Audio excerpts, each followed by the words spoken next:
Hello दोस्तों, कैसे हैं आप सब। आशा करती हूँ बहुत अच्छे होंगे। अपनी पढ़ाई और अपनी सेहत का ख्याल बहुत अच्छी तरीके से रख रहे होंगे। लॉकडाउन के सीजन में अपनी पढ़ाई को पूरी तरीके से कर पाने का अवसर ही आपको शायद फिर ना मिले, तो इसलिए अपनी पढ़ाई पर बहुत अच्छी तरीके से फोकस करिए और अपनी तैयारी को, जो आप कॉम्पिटिटिव एग्जाम्स के लिए कर रहे हैं, उसको बहुत बेहतरीन तरीके से करिए। तो मैं हूँ साक्षी, आपकी जीएस की मेंटर। स्टार्ट करते हैं द हिंदू की सीरीज को। आज है अप्रैल 25। तो चलिए देखते हैं कि आज के न्यूज़पेपर में क्या बड़ी खबरें आई हैं।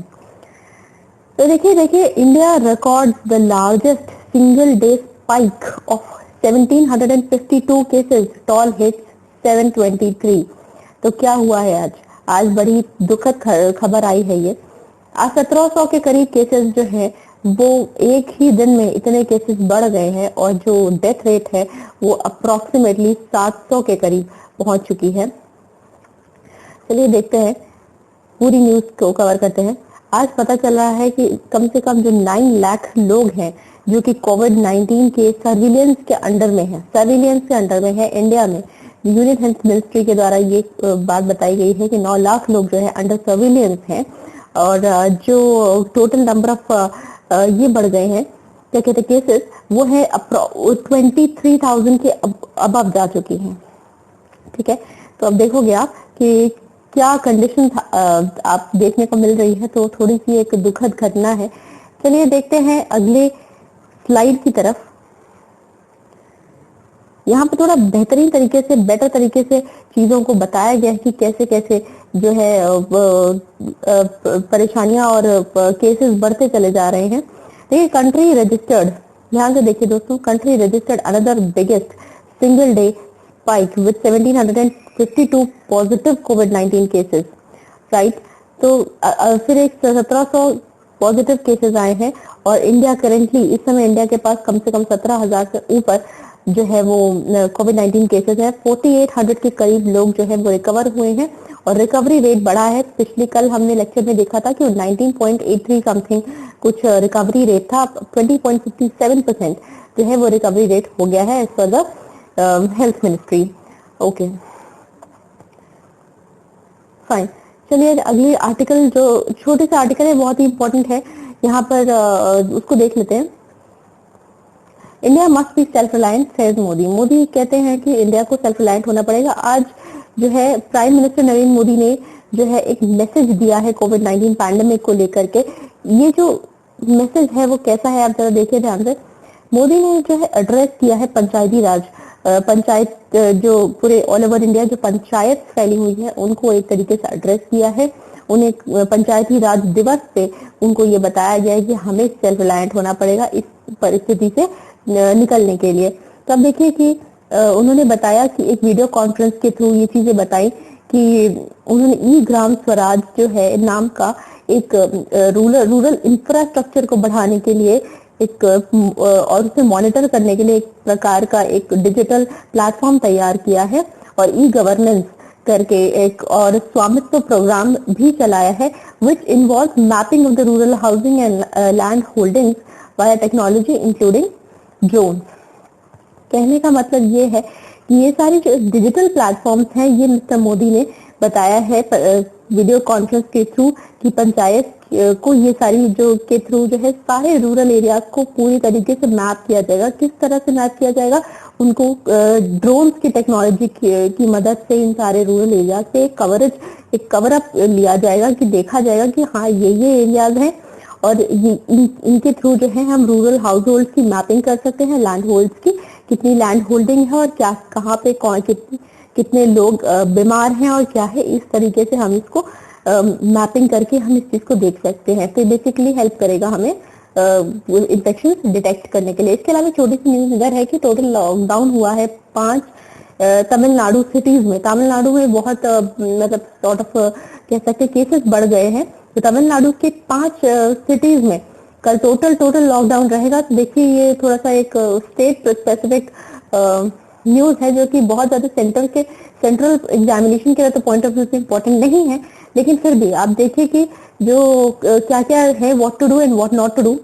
तो हॉस्पिटल एम्बुलेंस वगैरह खुले रहेंगे, गवर्नमेंट सेक्रेटेरिएट और bank, petrol pump Amma canteen, vegetable market और प्रिंट एंड इलेक्ट्रॉनिक मीडिया खुला रहेगा, लेकिन बाकी और शॉप्स वगैरह जो प्राइवेट एस्टैब्लिशमेंट ऑफिस रजिस्ट्रार है ये सब बंद रहेंगे। चलते हैं एडिटोरियल पेज पे। देखिए आज एक न्यूज आई है, नो 100% कोटा। ये बड़ी इंपॉर्टेंट न्यूज है दोस्तों, ध्यान से देखिएगा इसको जरा। देखिए सुप्रीम कोर्ट ने आज रूल किया है और स्ट्रेस किया है किस बात पे कि जो रिजर्वेशन हम देते हैं 100% रिजर्वेशन जो हम ट्राइबल एरियाज में ट्राइबल कम्युनिटीज को दे रहे हैं वो नहीं देना चाहिए। इस बारे में ये न्यूज आइटम है। तो देखिए क्या लिखा है, the supreme court is right in considering 10% reservation. ये कि consent is anathema to the constitutional scheme of equality. मतलब कॉन्स्टिट्यूशन हमें इक्वालिटी प्रोवाइड कराता है, इक्वालिटी को गारंटी करता है। तो इसके पॉइंट ऑफ व्यू से ये हमें जो 100% कोटा अगर किसी पर्टिकुलर ट्राइबल कम्युनिटी को दिया जाएगा तो वो कितना इस इक्वालिटी की जो स्कीम है, इक्वालिटी की जो गारंटी है इसको रिड्यूस करता है। तो वर्डिक्ट ने ये जो वर्डिक्ट आई है सुप्रीम कोर्ट की, उसने बताया है कि उसे क्वैश किया है। क्वैश मतलब उसको पुट डाउन किया है कि रिजर्वेशन जो है 100% जो है पूरी की पूरी 100% रिजर्वेशन जो टीचिंग पोस्ट पर मिल रही है शेड्यूल्ड एरियाज में, जो कि आंध्र प्रदेश की, स्पेसिफिकली आंध्र प्रदेश की बात हो रही है दोस्तों यहाँ पे। तो आंध्र प्रदेश का ही एग्जाम्पल नहीं कह सकते, आंध्र प्रदेश के लिए के ऊपर ही सुप्रीम कोर्ट ने रूलिंग की है कि यहाँ पे क्या है, शेड्यूल्ड एरियाज में 100% जो है रिजर्वेशन दिया जा रहा है टीचिंग पोस्ट के लिए। वो एक तरीके से जो है थोड़ा सा एक क्वेश्चन मार्क की तरह से लिया जा रहा है। आज 5 जज बेंच जो है कॉन्स्टिट्यूशन बेंच बैठी है, उसने बताया है कि टीचर की जो पोस्ट है स्पेसिफिकली जो 5th शेड्यूल एरियाज है वहां पर क्या होता है दोस्तों, क्या ध्यान से देखना कि होता ये है कि एक पर्टिकुलर एरिया है वहां पर आंध्र प्रदेश में, वहां पर क्या होता है कि पूरी ट्राइबल एरिया है, वहां पर क्या है 10% यानी कि 100% रिजर्वेशन दिया जाता है ट्राइबल कम्युनिटीज को। भाई ट्राइबल कम्युनिटीज से ही टीचर्स आएंगे, ट्राइबल कम्युनिटीज के टीचर्स को ही हम अपॉइंट करेंगे। ठीक है, वेरी गुड। लेकिन होता क्या है, हो क्या रहा है कि ट्राइबल कम्युनिटीज में इतनी मतलब प्रॉपरली जो है एजुकेशन नहीं है और लोग वहाँ के लोग मतलब as per the teaching job के लिए वो अप्लाई नहीं कर सकते। कर भी रहे हैं तो भी हमें ऐसा रिक्रूट करना पड़ रहा है और उनकी क्वालिफिकेशन सही ना हो पाने की वजह से जो बच्चे हैं और जो एजुकेशन सिस्टम है उससे भी एक तरीके से इफेक्ट पड़ता है।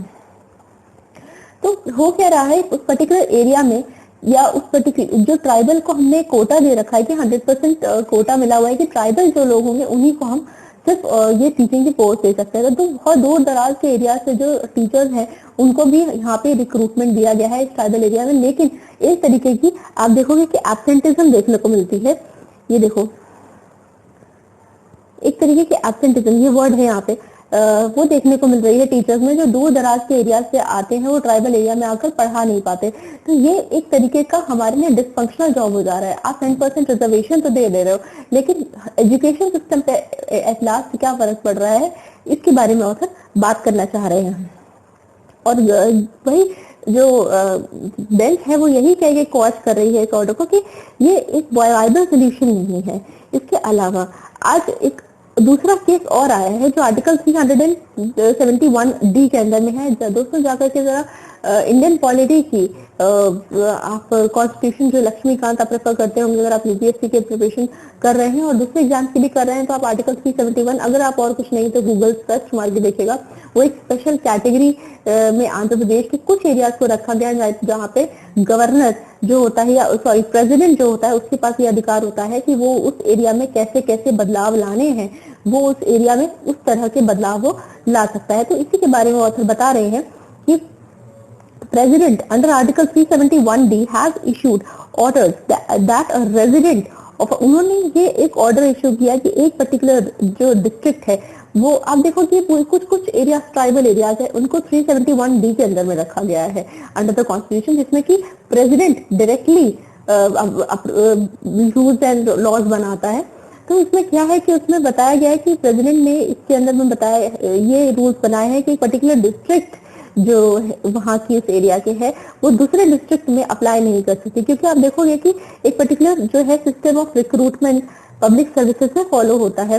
मतलब वहां पे क्या है कि रिक्रूटमेंट होती है जो पब्लिक सर्विसेज में उस एरिया से, वो ऐसे होती है कि अगर आप एक पर्टिकुलर एरिया डिस्ट्रिक्ट के रेजिडेंट है तो आप दूसरे डिस्ट्रिक्ट से एप्लीकेशन नहीं डाल सकते, अपनी ही डिस्ट्रिक्ट से आपको एप्लीकेशन डालनी। तो बेसिकली क्या है कि जो ये एक तरीके से आप देखो कि जो बी आर अम्बेडकर थे हमारे, उन्होंने बहुत कुछ किया है एससी एसटी कास्ट के लिए।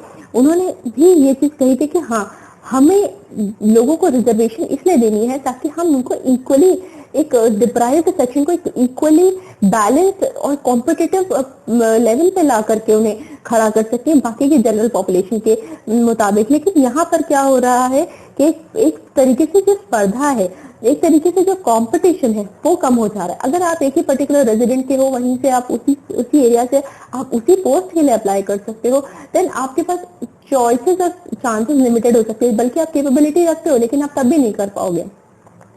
तो बेसिकली जो कोर्ट ने कहा है, this is one of the points of N अर्ज in favour of 50% cap impose by the court on total reservation. इसीलिए कोर्ट कहती है कि कम से कम 50% का ही कैप होनी चाहिए रिजर्वेशन पे, ना कि 100%।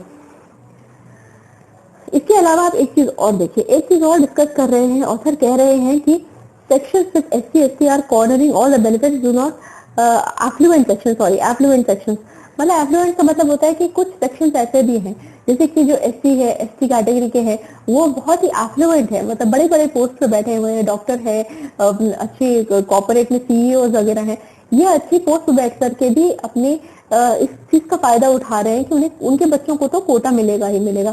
तो ये जो एक सॉर्ट ऑफ हम देखते हैं कि ओबीसी में, अदर बैकवर्ड क्लासेस में जो एक क्रीमी लेयर को हटा दिया जाता है और जो नीचे के जो लोग होते हैं उनको ही बेनिफिट प्रोवाइड किए जाते हैं। यही चीज इन एससी एसटी के ग्रुप्स को भी ऐसे ही प्रोवाइड कराना चाहिए। So this was all about it. चलिए अगली आर्टिकल की तरफ चलते हैं, ज्वाइनिंग ऑफ द जॉइंट्स। दोस्तों क्या है, आज एक बहुत बड़ी डील हुई है फेसबुक में और जियो में, रिलायंस में। अब देखो कि जो अंबानी साहब है और मार्क जकरबर्ग, उनके बीच में बहुत बड़ी डील हुई है। इस इकोनॉमी की ये जो खस्ता हालत हो रखी है इस समय, ऐसे सिचुएशन में इतनी बड़ी डील होना एक बड़ी ही अच्छी बात है, एक हमारी इकोनॉमी के लिए कुछ अच्छी बात है। आप देखिए जरा आर्टिकल में क्या लिखा है कि जो रिलायंस की 9.9% स्टेक है वो मार्क जकरबर्ग ने उसमें इन्वेस्ट किया है। मतलब एफडीआई उतने एरिया में आई है, उतने एरिया को खरीदा है। 9.9% स्टेक ही फेसबुक ने रिलायंस की खरीदी है। कितने रुपए में? 43,574 करोड़ रुपीस में। आप सोचो कि बहुत है, इतनी तो शायद वैल्यूएशन भी नहीं है, इतनी वर्थ भी नहीं है जितने में इसको खरीदा गया। लेकिन असल बात यह है कि इसकी स्टेक खरीदने का ही ऑब्जेक्टिव नहीं है, इसके पीछे कुछ अलग ऑब्जेक्टिव हैं। आप देखो, the focus of their combined might be India's retail sector, a difficult terrain.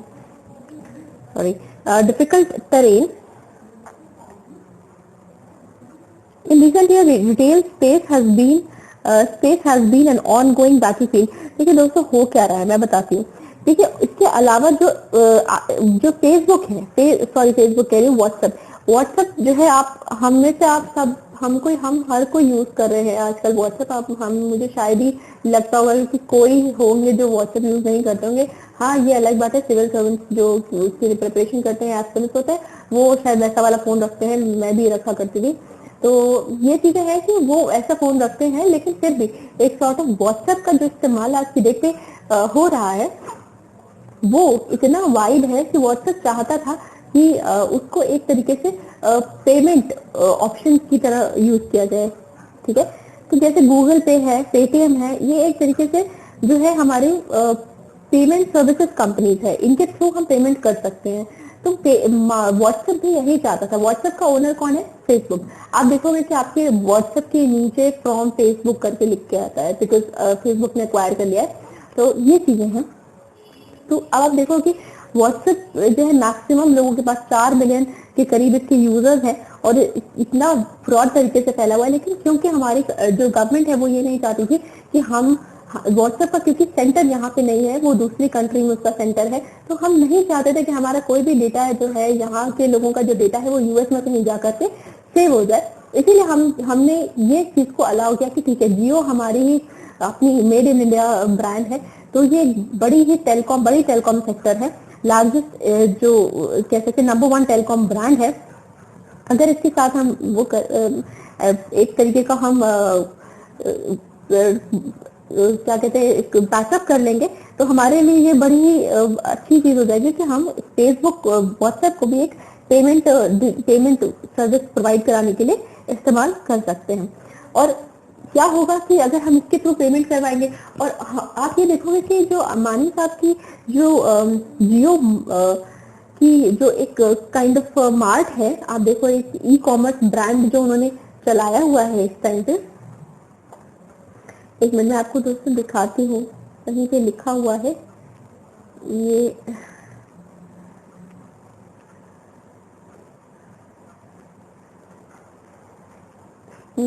एक सेकेंड,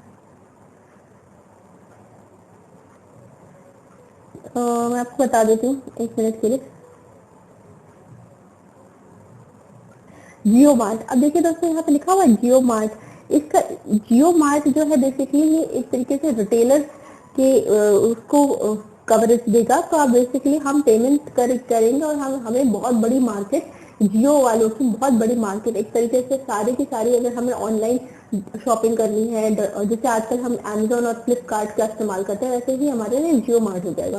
तो आप ये देखो कि हमारे लिए ये कितना बड़ा एक प्लस पॉइंट हो जाएगा। तो आप देखो, एक चीज आप देखो कि जो बाकी के प्लेयर्स हैं गूगल पेमेंट सर्विसेज या पेमेंट सर्विसेज के फील्ड में, जो बाकी के जो प्लेयर्स हैं उनके साथ क्या है कि वो उनके लिए वो वही एक काम करे। पेटीएम का कोई और नाम नहीं है, पेटीएम वही उसी पर्पज के लिए यूज होता है कि वो पेमेंट सर्विसेज प्रोवाइड कराता है। लेकिन आप ये देखो कि जो रिलायंस है उसके पास अपने लिए अलग भी वेंचर्स है, जैसे कि वो ऑयल का भी वेंचर है, उसके पास टेलीकॉम सेक्टर का भी वेंचर है, इसके अलावा वो एक और बिजनेस ये डाल रहे हैं। इसी तरह फेसबुक के पास भी बहुत अपना अच्छा खासा उनके पास ब्रांड है, अच्छा ब्रांड नेम है, तो उनके पास काफी पैसा है। तो अगर वो ये उनका ये जो वेंचर है जो हम ये कर रहे हैं फेसबुक और जियो, अगर ये डूब भी जाएगा तो उनके लिए बहुत बड़ा नुकसान नहीं। लेकिन क्या होगा, बाकी के प्लेयर्स जो होंगे वो साइड से हट जाएंगे, क्योंकि ये जो है एक तरीके से ये पूरी की पूरी मार्केट कवर कर लेंगे। तो आप देखोगे कि एंड में ऑथर इसी बात को लेकर के थोड़ा सा डरते हैं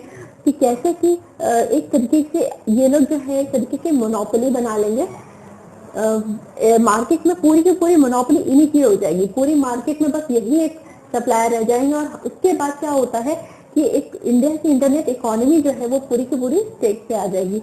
या अब क्या होगा कि अगर आज तो ये हमें फ्री में डेटा बांट रहे हैं जियो वाले, या हम इजीली पेमेंट सर्विसेज व्हाट्सएप के थ्रू कर देंगे, कोई दिक्कत नहीं। लेकिन एक समय बाद जब कोई और प्लेयर ही नहीं रहेगा मार्केट में, तो हम इस चीज के लिए कंपेल हो जाएंगे कि हमें इन्हीं से खरीदना है, इन्हीं के थ्रू पेमेंट करनी है। तो ये बेसिकली एक तरीके से मोनोपोली क्रिएट हो जाएगी, और ये बहुत ही घातक साबित होती है जब हम अब इकोनॉमी के पॉइंट ऑफ व्यू से इसे देखते हैं। तो चलिए दोस्तों अगले आर्टिकल की तरफ चलते हैं। ये थोड़ा सा एक पॉलिटिकल सॉर्ट ऑफ आर्टिकल है, थोड़ा सा Bihar dystopian moments and looming crisis.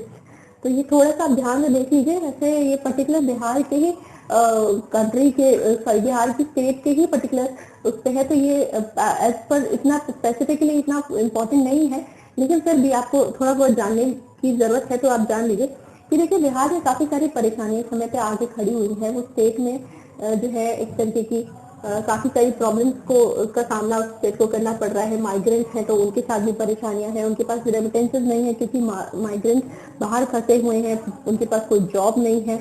और आप ये समझिए कि फिजिकल जो कंडीशन है स्टेट की वो भी अपने आप में बहुत ही वो बेकार, थोड़ी सी बेकार हो गई है। और आप ये देखो कि सेंटर ने एक सॉर्ट ऑफ सेंटर से प्रॉमिस किया गया था जिसको स्पेशल कैटेगरी स्टेटस दे दिया जाएगा, वो भी अभी तक इसको मिला नहीं है। तो काफी तरीके की दिक्कतें आ रही है। ये असल में ये जो आर्टिकल है वो मिस्टर नीतीश कुमार के ऊपर है। नीतीश कुमार से काफी सारी आस लगाई जा रही है। इस आर्टिकल में कहा जा रहा है कि कैसे आपको अपने स्टेट को कैसे कैसे सेव करना पड़ेगा, कि यहाँ पर लोगों को खाने की दिक्कत है, पॉवर्टी है, पॉपुलराइजेशन है, जो बच्चे हैं वो एक इंस्टेंस में ये भी देखा गया है कि 5 ये स्टेट है वो अपने बच्चों को कोटा से बाहर भी नहीं लेके आ रहे। और आप ये सोचो कि ऐसी सिचुएशन में एक एमएलए को प्राइवेट गाड़ी दी गई है और कि वो अपने बच्चे को कोटा से बाहर निकाल के लेके आ पाए। तो ये काफी एक मतलब अजीब सी सिचुएशन है, काइंड ऑफ इनइक्वालिटी है जो कि देखने को मिलती है। काइंड ऑफ इनइक्वालिटी है जो कि आप स्टेट में देखने को मिल रही है। और उसके अलावा एक तरफ ऐसी स्थिति है कि जहाँ पे 100 मिलियन टन के करीब जो है एफसीआई के पास, फूड कॉर्पोरेशन ऑफ इंडिया के पास ग्रेन ही ग्रेन है। ऐसे में आप एक इंस्टेंस देखने को मिलता है कि बच्चे जो है, छोटे बच्चे, वो फ्रॉग को खा रहे हैं, फ्रॉग रोस्ट करके खा रहे हैं। तो ये काफी एक दुखद बात की गई है। तो अब इसके अलावा जो पब्लिक डिस्ट्रीब्यूशन सिस्टम है इसको भी मजबूत करने की जरूरत है। और इसके अलावा मिस्टर कुमार को बाकी अच्छी चीजों का इस्तेमाल करने की जरूरत है, जैसे कि राजधर्मा, एक वर्ड आप देखने को मिलेगा आपको, राजधर्मा, इसका इस्तेमाल करने की जरूरत है। काफी ज्यादा बैलेंस करने की जरूरत है अपने स्टेट को। तो यही एक इस आर्टिकल में डिस्कशन किया गया है कि इनको बहुत ही अच्छे स्टेप्स उठाने की जरूरत है, तब जाके ये स्टेट जो है एक बेटर स्टेट को पा सकता है। तो that is all for the today's article, today's newspaper. तो हमने सारे इंपॉर्टेंट आर्टिकल डिस्कस कर लिए हैं। होप यू एंजॉय, आपको बहुत फायदा मिल रहा होगा इससे। और चलिए हम ऐसे ही कंटिन्यू करते रहेंगे सीरीज को। तब तक के लिए गुड बाय। आपको अगर ये लेक्चर पसंद आता है तो इसको लाइक करिए, सब्सक्राइब करिए और शेयर करिए। All the best.